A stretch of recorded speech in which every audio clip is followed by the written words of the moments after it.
On the first day of May in the year 1707, a nation that had existed for nearly 900 years quietly extinguished itself. The Kingdom of Scotland, a fierce and ancient sovereign state that had beaten back the Roman legions and defeated the armies of medieval England, did not fall to a foreign invasion. It did not collapse under the weight of civil war. It was not conquered by the sword. It was signed away in a dusty room by men holding quills in exchange for a wire transfer. History books often describe the act of union between Scotland and England as a political marriage, a strategic merging of crowns to create the new Kingdom of Great Britain.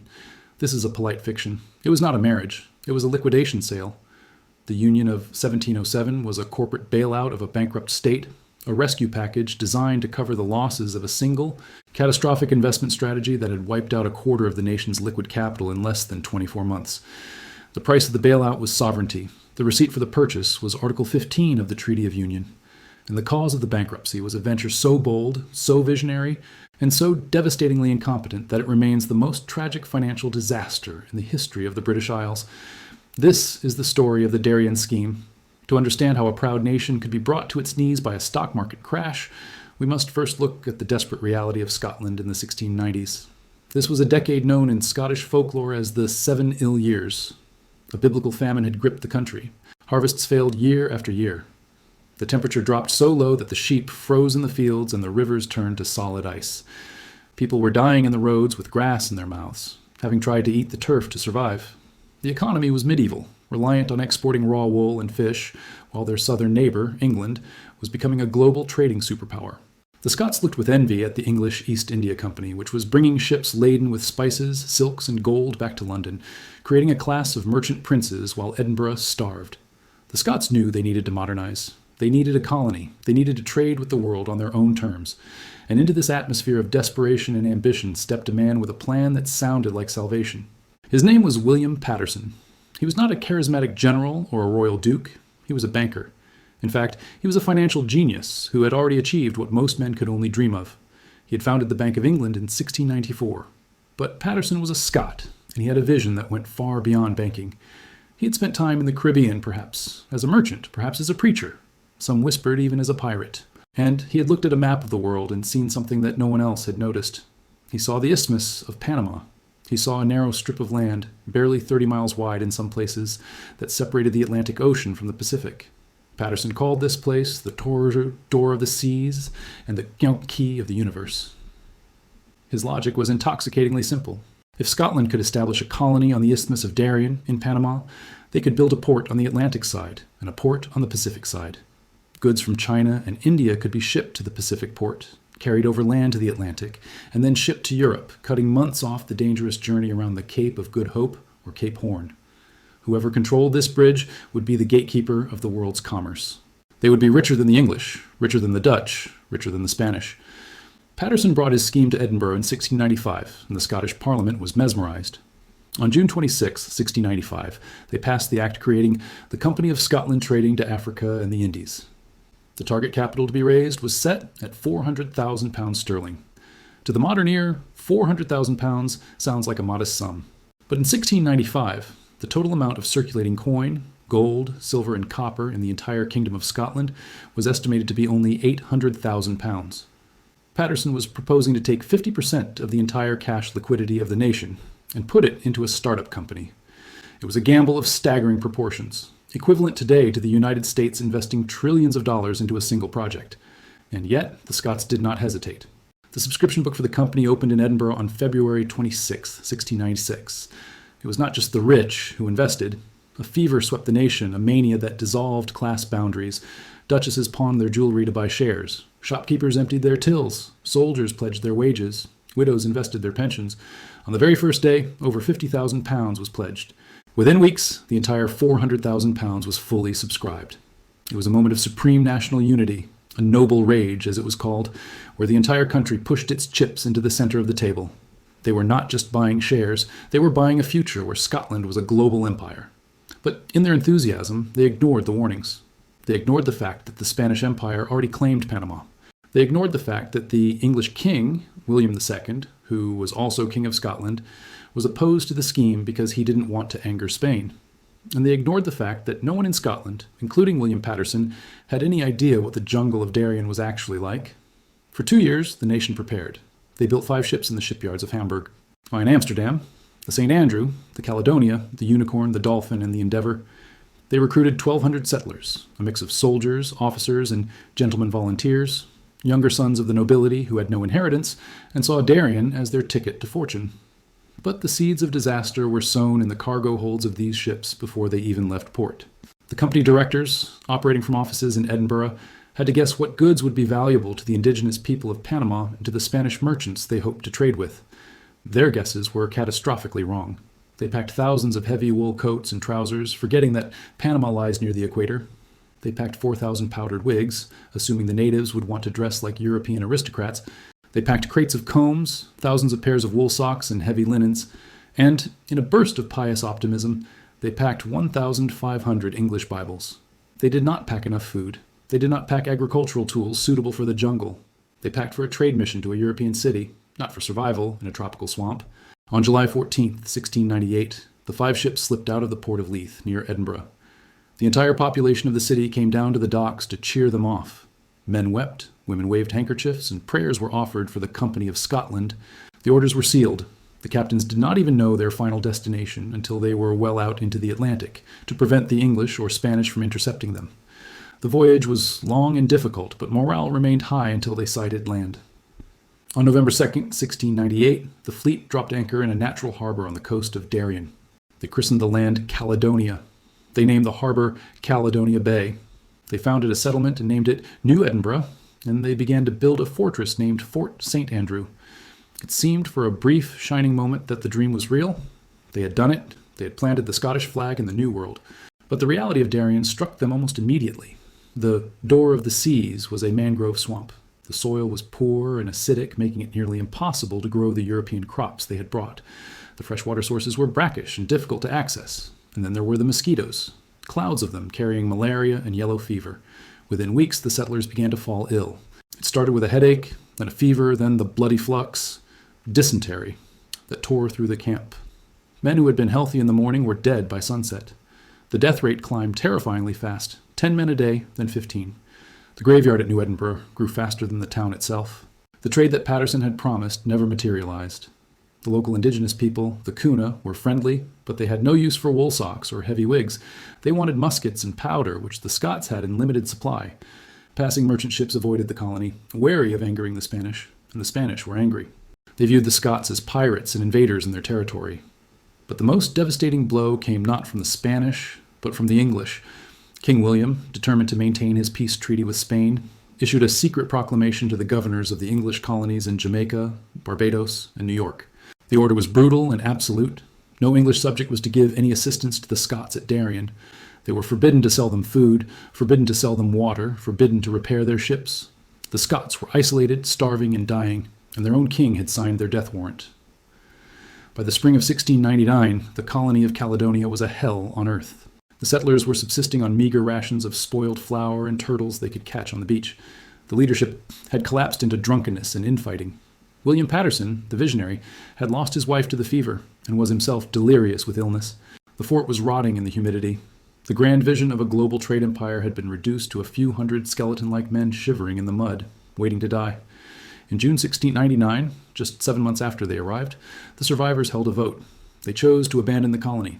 They dragged themselves onto the ships, leaving behind the graves of nearly 400 of their comrades. The voyage home was a horror story in itself. The ships were overcrowded with the sick. They were battered by storms. The St. Andrew limped into Jamaica only to be refused aid. The Unicorn was abandoned at sea. Men died so frequently that the bodies were thrown overboard every morning to the sharks that followed the wake of the ships. Of the 1,200 men who had left Leith with such hope, only 300 made it back to Scotland. But the tragedy of Darien is not just a story of failure. It is a story of information lag. In the 17th century, news traveled at the speed of the wind. While the settlers were dying in the mud of Panama, the people back in Edinburgh had heard nothing. Rumors swirled that the colony was a massive success, that they had found gold mines, that they had defeated the Spanish. The share price of the company soared in Edinburgh, and based on these false rumors, the company organized a second expedition. In August and September of 1699, while the survivors of the first expedition were dying on the high seas, a second fleet of 4 ships, the Rising Sun, the Duke of Hamilton, the Hope of Bonus, and the Hope, set sail from Scotland. They carried another 1,300 settlers. They carried more wool, more wigs, and more Bibles. They sailed with joy in their hearts, believing they were going to reinforce a thriving metropolis. They arrived in Caledonia Bay on November 30th, 1699. They expected to see the smoke of fires and the bustle of commerce. Instead, they were greeted by silence. They found the ruins of Fort St. Andrew, overgrown with vines. They found the huts burned and collapsed. They found the graves. The shock broke the spirit of the second expedition before they even disembarked. They realized they had been sent to a graveyard, but they had no way to return. They didn't have enough provisions for the voyage back. They were trapped. They tried to rebuild the fort, but the morale was non-existent. Mutiny hung in the air. A blacksmith was executed for threatening an officer. And then the Spanish closed in. The Spanish Empire had watched the first expedition fail on its own, but they were not going to make the same mistake twice. They mobilized a fleet under the command of Don Juan Pimienta. On March 30th, 1700, the Spanish warships blockaded the harbor of Caledonia Bay. The Scots were trapped. They were outnumbered, outgunned, and ravaged by the same fevers that had destroyed the first group. There was one brief moment of heroism. A Scottish officer named Alexander Campbell of Fonab led a surprise attack on a Spanish stockade at Tubacanti and won a bloody skirmish, but it was a futile gesture. The Spanish noose tightened. The Scots were starving. They were eating their boots. Finally, on March 31st in 1700, they raised the white flag. The surrender terms were surprisingly generous. The Spanish commander, perhaps pitying the wretched state of the Scots, allowed them to leave with their guns and their dignity, provided they never returned. The survivors of the second expedition boarded their rotting ships and sailed out of the harbor for the last time. But the Darien curse followed them home. The Rising Sun, the flagship of the fleet, made it all the way to Charleston, South Carolina. While it was anchored off the coast, waiting to cross the bar, a hurricane struck. The ship was smashed to pieces. Everyone on board perished. The Duke of Hamilton was also lost. The death toll of the Darien Scheme was horrific. Of the roughly 2,500 people who left Scotland for Panama, roughly 2,000 died, a death rate of 80%. It was a demographic catastrophe for a small nation. When the news of the final disaster reached Scotland, the reaction was not just grief, it was fury. The nation went into mourning, but it also went into a rage. Riots broke out in Edinburgh. The mob smashed the windows of government officials who were seen as too close to the English. They blamed King William for his proclamation. They blamed the English merchants. They hanged the crew of an English ship, the Worcester, on trumped-up charges of piracy, simply to satisfy their bloodlust for revenge against England. But once the rage burned out, the cold, hard reality set in. The money was gone. All of it. The £400,000, half of the nation's capital, had been sunk in the swamps of Darien or lost in shipwrecks. The Company of Scotland was insolvent. The investors, which included almost every noble family, every landowner, and every merchant in the country, were ruined. There was no liquidity left to restart the economy. Scotland was effectively a bankrupt state. The harvest failures continued. The population was shrinking. The dream of independence was being strangled by debt. It was in this moment of absolute vulnerability that the English government made their move. They had been worried about Scotland for years. They feared that the Scots might choose a different king than England or ally themselves with France. They wanted to secure their northern border once and for all. They saw the financial ruin of Darien not as a tragedy, but as leverage. Queen Anne and her ministers proposed a union, not a federal union of equals, but a full incorporating union. One parliament, one trade system, one country. The Scots resisted. The common people hated the idea. They rioted in the streets of Glasgow and Edinburgh. They burned the Articles of Union in the market squares. But the Scottish elite, the commissioners who were sent to negotiate the treaty, had a different set of priorities. Many of them were major shareholders in the failed Darien Company. They were personally facing financial ruin. And the English negotiators knew exactly which button to push. They drafted Article 15 of the Treaty of Union. Article 15 is perhaps the most cynical and effective clause in the history of diplomacy. It stated that England would pay a sum of money to Scotland known as the equivalent. The sum was calculated precisely, £398,085 and 10 shillings. The stated purpose of this money was to compensate Scotland for taking on a share of England's national debt. But the fine print specified exactly where the money would go. It would be used to liquidate the debts of the Company of Scotland. It would pay back every shareholder of the Darien Scheme their original investment, plus 5% interest. The implication was clear. If the Scottish Parliament voted against the Union, the money would vanish. The investors would lose everything. The nation would remain bankrupt. But if they voted for the Union, they would be made whole. The English government was essentially offering to buy back the worthless stock of a failed company at full price, on the condition that the shareholders sold their country. The debate in the Scottish Parliament was intense. The patriot Andrew Fletcher of Saltoun spoke passionately against the Union, warning that Scotland would become a mere province of England. Lord Belhaven delivered a famous speech predicting the end of Mother Caledonia, but the numbers were against them. The Squadron Volante, the swing voters in the Parliament, were heavily invested in the decision. Bribery was rampant. English spies and agents moved through Edinburgh, distributing cash and promises of office. But the equivalent was the ultimate bribe, because it was a bribe paid openly, legalized within the treaty itself. On January 16, 1707, the Scottish Parliament voted to ratify the Treaty of Union. The vote was 110 in favour, 69 against. The deed was done. The Chancellor of Scotland, Lord Seafield, as he signed the act that ended his nation's independence, famously muttered, "Now there's an end of an old sang." On May 1st, 1707, the Union took effect. The Company of Scotland was dissolved. The ships were sold. The equivalent money was carted up the Great North Road to Edinburgh in 12 wagons, guarded by dragoons, to be distributed to the investors. The common people of Scotland were disgusted. They stoned the carriages carrying the gold. They felt, rightly, that their leaders had saved their own skins by selling the nation's sovereignty. The poet Robert Burns would later capture this sentiment in his searing verses, writing, "We are bought and sold for English gold, such a parcel of rogues in a nation." The Darien Scheme is a lesson that echoes through the centuries. It teaches us about the dangers of mania, the blindness of hope, and the unforgiving nature of geography.